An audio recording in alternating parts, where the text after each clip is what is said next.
Model alokasi investasi regional. Perlunya alokasi investasi regional.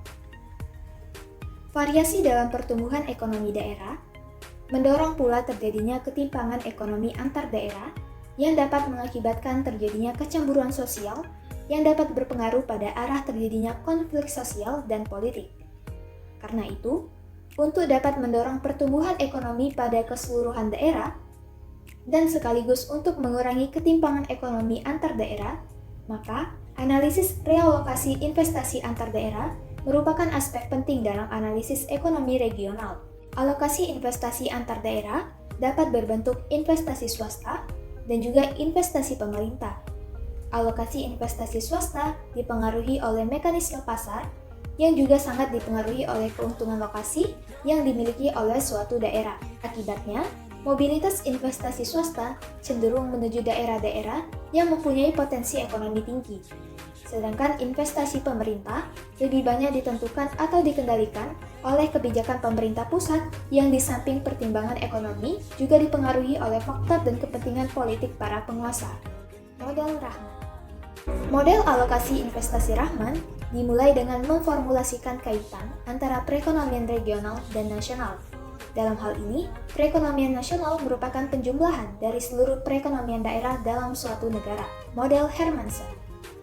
Model alokasi investasi antar daerah dari Hermansen pada dasarnya merupakan aplikasi teori ekonomi Keynesian yang diterapkan untuk masalah alokasi investasi antar daerah. Dalam hal ini, model Hermansen menekankan analisisnya pada aspek peningkatan produksi dan pendapatan serta tabungan pada dua daerah. Hal ini diasumsikan bahwa peningkatan produksi dan pendapatan hanya dihasilkan oleh peningkatan penggunaan modal dan semua variabel terkait adalah dalam nilai real. Alokasi dana perimbangan di Indonesia. Sistem alokasi investasi antar daerah yang berlaku di Indonesia dinamakan sebagai dana perimbangan, yang diterapkan untuk alokasi investasi pemerintah pusat untuk mendorong perekonomian daerah. Sistem alokasi dana perimbangan dilakukan dalam rangka penerapan prinsip desentralisasi fiskal, sesuai dengan ketentuan undang-undang dan peraturan pemerintah yang berlaku bahwa dana perimbangan yang disediakan oleh pemerintah pusat dalam anggaran pendapatan dan belanja negara minimum 25% dapat dialokasikan ke daerah dalam 3 bentuk. Yang pertama, dana bagi hasil, baik dari pajak maupun sumber daya alam. Yang kedua, dana alokasi umum, dan dana alokasi khusus. Sistem alokasi dana bagi hasil sengaja ditetapkan untuk mewujudkan keadilan antara daerah penghasil yang ternyata juga banyak masih tertinggal pembangunan dan kesejahteraannya dibandingkan dengan pemerintah pusat dan perekonomian nasional secara keseluruhan. Dana alokasi umum dialokasikan untuk mengurangi kesenjangan fiskal antar daerah, sehingga kemampuan daerah untuk mengelola dan membangun daerahnya dapat diusahakan menjadi relatif merata kalau tidak dapat disamakan.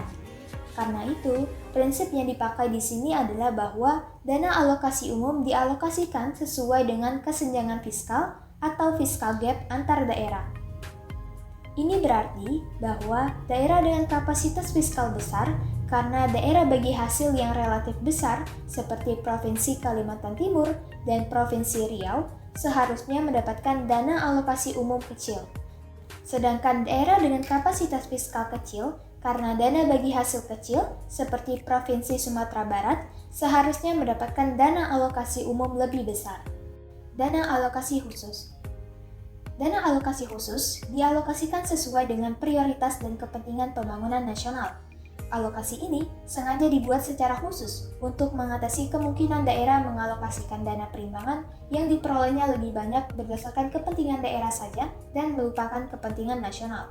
Sedangkan besarannya dana alokasi khusus ditentukan oleh pemerintah pusat sesuai dengan kemampuan APBN dan kondisi sosial ekonomi daerah bersangkutan. Kelemahan sistem alokasi dana perimbangan. Yang pertama, walaupun perimbangan antara keuangan pusat dan daerah memang sudah lebih baik dengan dialokasikannya dana perimbangan untuk masing-masing daerah, namun ternyata ketimpangan pembangunan antar daerah cenderung menjadi memburuk. Hal ini Karena sistem ini memberikan alokasi dana berdasarkan kemampuan produksi daerah bersangkutan. Akibatnya, daerah yang sudah relatif makmur karena kemampuan produksinya yang lebih tinggi akan mendapatkan alokasi dana yang lebih besar. Sedangkan daerah yang masih relatif miskin karena mempunyai kemampuan produksi yang lebih kecil akan mendapatkan alokasi dana yang lebih kecil pula. Yang kedua, karena keterbatasan kemampuan keuangan negara, proporsi nilai yang dialokasikan untuk pembiayaan dana alokasi umum juga relatif terbatas, yaitu hanya sekitar 25% dari nilai APBN setiap tahunnya. Akibatnya, dana alokasi umum yang tujuan utamanya adalah untuk mendorong peningkatan pemerataan pembangunan daerah, ternyata tidak dapat mengimbangi alokasi dana bagi hasil yang tujuan utamanya adalah untuk mendorong pertumbuhan ekonomi daerah. Akibatnya, dari kondisi tersebut, upaya pemerintah untuk dapat meningkatkan pemerataan pembangunan antar daerah menjadi kurang terwujud. Evaluasi sistem alokasi investasi regional. Pertama, alokasi dana bagi hasil, baik untuk bagi hasil pajak dan sumber daya alam, didasarkan pada kemampuan produksi daerah bersangkutan.